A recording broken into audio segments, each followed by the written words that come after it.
My name is Emma Herrington. I'm the pilot of this 1994 Waco YMF5.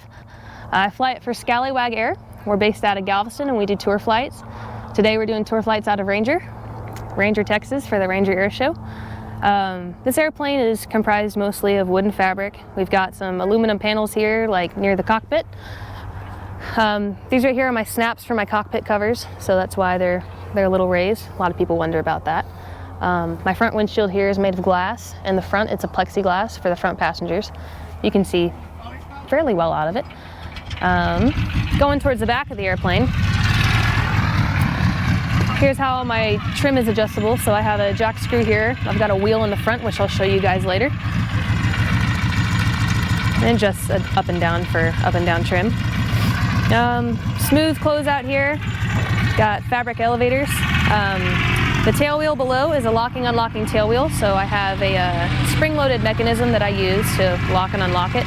When it's fully unlocked, it's fully castering, so it's really helpful for ground movement. Really helpful for movement on the ground. When it's locked, it keeps it from shooting back and forth whenever I'm landing down the runway. So, fly wires, we keep those greased down in Galveston because of the corrosion levels, so they can corrode really quickly. So we just keep good level of corrosion X on that. They're greasy because we've been flying all day. It's getting dirty. Our logo here is Scallywag Air. So most of the tour flights that we do out of Galveston, we do over the island, and they range in price and time, depending on the experience our customers are looking for. The logo, my boss actually made up in college when he was younger, so he's had this idea for at least 20 years. He's not that old, but if I got that number wrong, he'll probably kill me. 15, 20 years, but yeah, he came up with a logo in college and it worked for the business, so it's what we operate under now. Coming around to the rudder. Rudder's efficient, very efficient. I lose a little bit of authority on the 3-point, but I haven't really noticed it that much. It's very effective rudder. So this is a trim tab that we adjust on the ground. And then elevator's very effective. So I've been doing short field takeoffs and landings today. So as soon as I power up, it's stick forward and it comes up in about 2 or 3 seconds. So tail comes up pretty quickly. It's a pretty light airplane. Coming around to the cockpit area of the aircraft. This is my baggage compartment. Just pops open, lifts up. It's a mess right now since we're in transit, but 75 pounds max I can carry back there. I also have, that's where I keep my smoke tank. It's under all of the baggage. Just comes down and locks in like this. And then climbing into the aircraft, we put a foot here, a hand here. There's a handhold up here that I always direct passengers to grab and use. When I'm getting in, I use it to just kind of slip in like this. And then I'll show you the cockpit when you're ready. All right. So this is my unlocking and locking mechanism for the tail wheel. So fully forward is unlocked, back is engaged, it's locked. This is my trim indicator right here. So for takeoff trim, I'll roll my wheel forward into the white area, this white box here that designates that I have appropriate takeoff trim. Over here we have our throttle, mixture, and carb heat. Carb heat's cold, mixture and throttle are all the way back. 2 rudder pedals down here in front of me, so pretty wide stance, so very effective. Toe brakes, I have no issue using those. This is my stick. You can see my hand is black from using it all day. It's been a long day of rides. I'll go ahead and turn the master on here so you can get a good idea of the avionics that we've got. Manifold pressure, I've got my CHT EGTs here. Oil temperature, oil pressure, RPM gauge, airspeed, turn coordinator. And this is just a GNS 530. So pretty typical avionics that we've got going on here. Strike Finder Argus 7000. Cockpit's pretty set up. Got my altimeter here, VSI, and my G meter. And there's all my circuit breakers. Start, battery master, ignition. And yeah, no flaps in this airplane. This is a flapless aircraft. And that's a tour of the cockpit.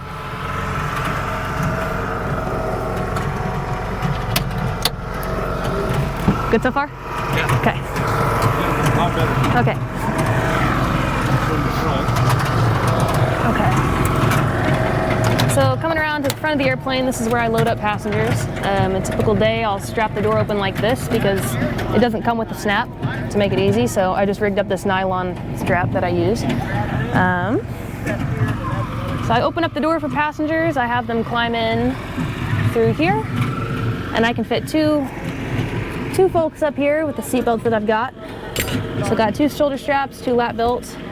There is normally a stick in this aircraft. You can see the enclosure for that there, but we take it out for our rides. There's no need for it. Our 2 rudder pedals, and their brakes are effective as well in the front. We have a trim wheel and a throttle.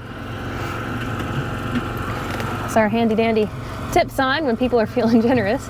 RPM, airspeed, compass, and altimeter in the front. And that's our plug-in ports over here. Carry 2 headsets up front. And turn coordinator. If you're looking up here on the side, we have position mirrors that help during formation or on the ground. I've also got one over there on that side. My fuel indicators I have 2 for both my wing tanks. I can carry 84 gallons when I have the long range tank set up, but we actually closed off our tanks here. These are the long ranges, and so it was just a tube that connected from here to here. So we closed those off, and now my fuel capacity for regular rides is 49 gallons. And there's also a fuel indicator on the other side. As far as fuel burn goes, I burn 15 gallons an hour. As I said before, I carry 49 total, but 24.5 on this side, 24.5 on that side. And yeah, coming around this side of the aircraft, wings are comprised of fabric, wood. I have 4 ailerons. They're aluminum ailerons. They're connected, so when I move my stick, both of them move. Coming around this side of the airplane, it's got a beautiful black leading edge. It's a gorgeous paint job. Got some beautiful, there's that word again, beautiful twice. Got some beautiful wheel pans here, and one of the pre-flight items that I always check is I always wiggle them just in case something happens with those bolts in there. It's never happened to me, but I flew a RV4 once and the wheel pant broke off, shocked the airplane, spun it around. So something I always check on my pre-flight. So as far as fueling the aircraft, I've got 2 steps right here. So when I go, I don't like to put a lot of pressure on the wheel pant just because it wigs me out a little bit, but I'll step here, step on that step right there, and then I go ahead and sit on top of the airplane like this and fuel both caps this way, just for ease. And I'm light. If a heavier person was to do that, maybe they shouldn't sit on the top, but that's how I've always done it. And then that's it, like fly-ins and stuff. When I'm back at the airport, I just use a ladder.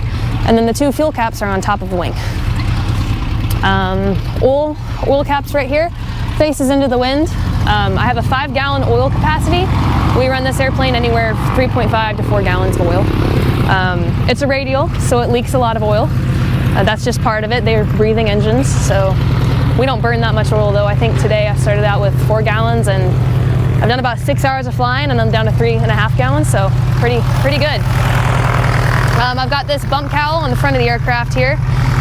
So I've seen Wacos with bump cowls and Wacos that don't have bump cowls, and it's down to the types of Wacos that they are, but I've always loved a bump cowl. It's beautiful. Wooden prop really matches the airplane well. Comes in at a great speed, great handling characteristics. It's got grasshopper guts all over it right now, so don't judge my cleaning too much, but the engine is a R755-B2. It's a Jacobs, 275 horsepower. Carbureted engine, used carb heat. Really runs like a dream. I've never had an issue with it. It's been great. And so I think that's it. Where can people find out more information about it? So people can find out more information about me and the airplane at scallywagair.com. If you're interested in booking a tour with us, you can book online or show up in person at Shoals International Airport in Galveston, Texas.